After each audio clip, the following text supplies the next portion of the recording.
আর মাত্র 2-1 মাস, তারপর তুমিও এই চেনা বাড়ি চেনা গলি ফেলে চলে যাবে এক অচেনা শহরের পানে। 12th পর হয়তো তোমাকেও ছাড়তে হতে পারে তোমার এই প্রিয় ঘরটা। সেই প্রিয় ঘরের কোণটা কেউ পাড়ি দেবে কলকাতা শহরের পানে বা আরও দূরে।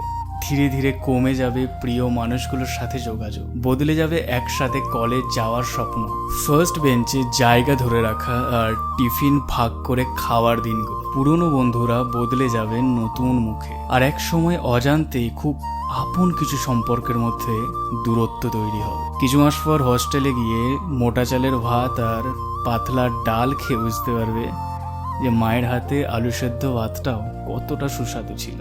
তাই যতদিন বাড়িতে আছো ততদিন খুব মন ভরে সময় কাটাও ভালোবাসার মানুষগুলোর সাথে। হাসি, গল্প, মজা, আড্ডার মধ্যে গড়ে তোলো নতুন নতুন স্মৃতি, যা ব্যাগের মধ্যে না থাকলেও মনের মধ্যে থেকে যায়।